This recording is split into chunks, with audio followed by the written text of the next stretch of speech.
सुनो मेरे रसूल पाक का तरीका। नबी पाक सल्लल्लाहु अलैहि वसल्लम के प्यारे सहाबी हुजूर सैयद आलम सल्लल्लाहु ताला अलैहि वसल्लम के चचाजाद हज़रत अब्दुल्ला इब्न अब्बास, जिनको मेरे नबी पाक ने दुआ दी थी कि अल्लाह तुझे दीन की समझ अता फरमाए। इस उम्मत के सबसे बड़े मुफस्सिर कुरान, मुफस्सिरीन के इमाम हज़रत अब्दुल्ला इब्न अब्बास रज़ियल्लाहु ताला अन्हु मस्जिद नबवी में इतिकाफ बैठे हुए, हुजूर के रोज़ा अनवर के पास इतिकाफ बैठे। करीम महबूब अलैहिस्सलाम के कदमों में एक बंदा अंदर आया मस्जिद में, तो आके परेशान होकर बैठ गया। हज़रत अब्दुल्ला इब्न अब्बास इतिकाफ में थे, उठ के उसके पास गए, भाई बड़े परेशान हो, क्या हुआ? तो बंदा रो पड़ा, कहने लगा मुझे साहिबे मज़ार की इज्जत की कसम, मुझे हुजूर सैयद आलम की हुर्मत की कसम, मेरे ज़िम्मे एक बंदे का हक आता है, मैंने कर्ज देना है पर मैं मजबूर हूँ, मैं दे नहीं सकता, मैं तकलीफ में हूँ, कोई नहीं है जो मदद करे, कोई नहीं है जो साथ चले, मैं देना चाहता हूँ पर दे नहीं पा रहा, मजबूर हूँ। वो तेरी आंखों या संग मलामत की चुभन कौन पहुंचा है मेरे दर्द की गहराई तक, दर्द की गहराई तक। और दौरे शोहरत में तो यारों ने किया याद बहुत, साथ आया ना कोई कूचे रुसवाई तक, सारी उम्र ही आटा गुद्दा है, लखा कीते नहीं पेड़े, अब वक़्त आया ही थे मोहम्मद बख्शा, कोई नहीं हो बैठा नेड़े। अब कौन पूछता है, कोई करीब नहीं। इतिकाफ में बैठे हज़रत अब्दुल्ला इब्न अब्बास, तो आप उस बंदे से कहने लगे मैं अगर तेरी उस बंदे से बात करूं तो कोई तेरा काम बनता है? उसने कहा हुजूर देख ले। फौरन उठे, जूते पहने, मस्जिद से निकले।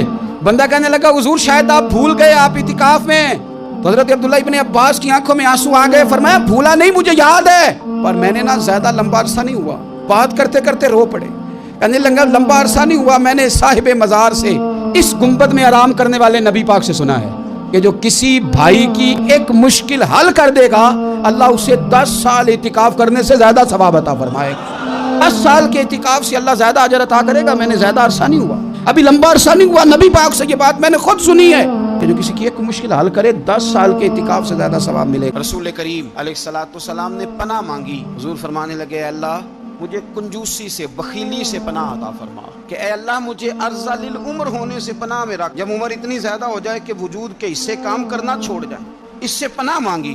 और खुद मेरे नबी पाक अलैहिस्सलाम ने कब्र के अजाब से पनाह मांगी। ये तालीम उम्मत के लिए कि तुम भी पनाह मांगो अजाब कब्र से। कब्र का अजाब बरहक है। कब्र के लिए तैयारी करके रखना, अपनी कब्र को याद रखना, मर जाने को याद रखना। हजरत साद बिन मुआज़ रज़ियल्लाहु ताला अन्हु का जब जनाजा था तो सहाबे किराम फरमाते हैं हुजूर ने नमाज जनाजा की इमामत फरमाई तो कब्र के तैयार होने में कुछ देर थी, तो रसूल करीम सल्लल्लाहु अलैहि वसल्लम जमीन पर बैठ गए और एक लकड़ी से हुजूर जमीन कुरेदने लगे। हम वे इंतजार थे कि अल्लाह के रसूल सल्लल्लाहु अलैहि वसल्लम सर मुबारक उठाएं, हमें को नसीहत करें। हुजूर ने सर अक़दस उठाया तो हुजूर की आंखों में आंसू थे और रो के हुजूर फरमाने लगे, रो के इस कब्र के अजाब से रब की पनाह मांगो और इसके लिए तैयारी कर लो, ये बड़ा सख्त दिन है। कि आज तो लोग मजाक बनाते हैं, खुदा से डरें। वो चीजें जो अहादीस मुबारका में आ गई, जिससे नबी पाक ने हमें डराया, हमें समझाया, आप उस तंबीह को, उस नसीहत को आप इस रंग में लेंगे कि मजाक बनाया जाएगा दीन का, बजाय इसके कि उससे डरा जाए। खुद रसूल करीम सल्लल्लाहु अलैहि वसल्लम ने फरमाया, फरमाते हम जा रहे थे तो 5-6 कब्रें थी, तो हुजूर ने फरमाया किन की कब्रें? हमने अर्ज किया रसूल अल्लाह सल्लल्लाहु अलैहि वसल्लम ये काफिरों की कब्रें। तो अल्लाह के रसूल सल्लल्लाहु अलैहि वसल्लम फरमाने लगे अगर मुझे डर ना होता कि तुम अपने लोगों को, मरने वालों को कब्रों में दफन करना छोड़ दोगे तो मैं सुनाता कि कब्र के अंदर किस तरह अजाब होता है। फिर हुजूर ने सहाबा से फरमाया चलो भाई दोज़ख के अजाब से अल्लाह की पनाह मांगो। हम दोज़ख के अजाब से अल्लाह की पनाह मांगते हैं। फिर नबी पाक सल्लल्लाहु ताला अलैहि वसल्लम ने इरशाद फरमाया तुम सब कहो कि हम कब्र के अजाब से अल्लाह की पनाह मांगते हैं। तो सहाबा ने कहा हम कब्र के अजाब से अल्लाह की पनाह मांगते हैं। फिर मेरे रसूल पाक अलैहिस्सलाम ने फरमाया तुम कहो कि हम ज़ाहिरी और बातनी फितनों से अल्लाह की पनाह मांगते हैं। तो सहाबा ने कहा कि हम ज़ाहिरी और बातनी फितनों से अल्लाह की पनाह मांगते हैं। फिर मेरे महबूब अलैहिस्सलाम ने फरमाया तुम कहो कि हम दज्जाल के फितने से अल्लाह की पनाह मांगते हैं। तो सहाबा किराम ने कहा कि ए अल्लाह हम दज्जाल के फितने से तेरी पनाह मांगते।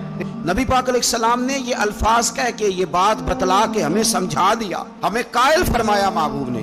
तो याद रखना, इस बात को अच्छी तरह समझ लेना कि अगर मुझे डरना होता कि तुम अपने मुर्दों को दफन करना छोड़ दोगे तो तुम्हें बतला देता कि कब्र में कितना सख्त अजाब होता है। अपने मामलात पर गौर करें। मेरे रसूल करीम अलैहिस्सलाम ने क्या खूबसूरत बात इरशाद फरमाई। फरमाया जो अपने भाई की जरूरत पूरी करने में लग जाएगा ना, अल्लाह उसकी जरूरतें पूरी फरमा देगा।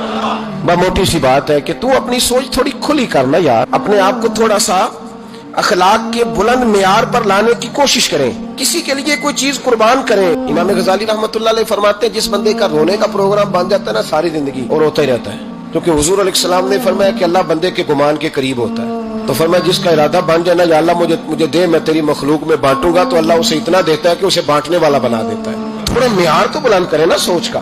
بزرگ کچھ چیزیں سمجھاتے ہیں نا جی, تو کئی دفعہ وہ باتیں سمجھ نہیں پڑتی ہیں. ایک درویش کے پاس کچھ دنیا دار آ گئے, دو بندے آ کے کہنے لگے بابا جی یہ جو آپ درویش لوگ علماء صوفیاء اعتراض کرتے ہیں کہ دنیا دار بڑے غلط ہیں, تو کیا ہمارے اندر کیا غلطی ہے, آپ ہمیں حکم کریں. ہم ایک دوسرے سے پیار کرتے ہیں تو آپ ہر وقت تنقید کرتے ہیں کہ دنیا دار ٹھیک نہیں ہوتا, مال کا حریص ٹھیک نہیں ہوتا, لالچی ٹھیک نہیں ہوتا. درویش بھی تو دنیا داری کرتے ہیں نا, روٹی کھاتے ہیں, اچھے کپڑے پہنتے ہیں, تو ہم کرتے ہیں تو دنیا دار. تو حضرت صاحب فرمانے لگے چلو تجربہ نہ کرا دے تھوڑا سا. میں کہا جناب کرا دو. کچھ زیادہ سیانے بندوں کو جب تک تجربہ نہ ہو تو انہیں بات سمجھ میں بھی نہیں آتی. تو حضرت صاحب نے نا ان کے ہاتھ باندھ دیے یہاں سے, تو یہ جوڑ باندھ دیا. آپ کو پتا ہے کھانا کھانے کے لیے یہ جوڑ نہ ہو تو روٹی کھائی نہیں جا سکتی. اللہ تبارک و تعالیٰ نے انسان کی سہولت کے لیے اسے بڑا ہی خوبصورت پیدا فرمایا ہے. تو یہاں نہ باندھ دی پھٹیاں ان کو, دونوں دنیا داروں کو. تو فرمایا جی روٹی کھائیں, آپ کا امتحان ہونے لگا ہے. یہ کون سا مسئلہ ہے, یوں کر کے سالن کے ساتھ لگاتے اور یوں اوپر کر کے نہ منہ میں پھینکتے روٹی. روٹی تو کھا لی پر کپڑے سارے بھر گئے, منہ بھی بھر گیا. حضرت فرمانے لگے جاؤ اندر سے دو درویشوں کو بھی بلاؤ. ان دو درویشوں کو بھی بلایا جو تربیت لینے آتے تھے, سالک تھے, حضرت ان کی تربیت فرما رہے تھے. ان کو بلایا, ان کے ہاتھوں کے ساتھ بھی اسی طرح پھٹیاں باندھ دی. اور فرمایا بھئی یہ سالن ہے شوربے والا, روٹی کھا لو. انہوں نے کہا حضور کھا لیتے ہیں. فرمایا بندے ہاتھوں سے کھانی ہے. کہا حضور کوئی مسئلہ ہی نہیں. دو بندے جب سامنے بٹھائے نا, وہ درویش تھے, انہوں نے کیا کیا کہ ایک دوسرے کے منہ میں لقمے ڈالنے شروع کر دیے. اس کا بھی پیٹ بھر گیا اور اس کا بھی پیٹ بھر گیا. تو حضرت فرمانے لگے یہ درویش اور دنیا دار کے کھانے کا طریقہ ہے. پیٹ ہمارا بھی بھر گیا ہے پر کپڑے بھی بچ گئے ہیں. پیٹ تمہارا بھی بھرا ہے پر کپڑے بچے بے قدرہ کچھ قدر نہ جاتی, کیتی خوب تسلی ہوں. اے دنیا دار پجاری زردے کتیاں دے گل ٹلی. حضور علیہ السلام نے فرمایا کہ دنیا مردار ہے اور طلب کرنے والا کتا ہے. اتنے سخت لفظ بیان کیے. روٹی تو کھا لی ہے ان دونوں نے بھی, لیکن تھوڑا سا نا اپنی ذات سے اٹھ کر سوچا ہے. کا کوئی حرج نہیں, دوسرے کے منہ میں لقمہ ڈالیں گے تو اللہ فضل فرمائے گا.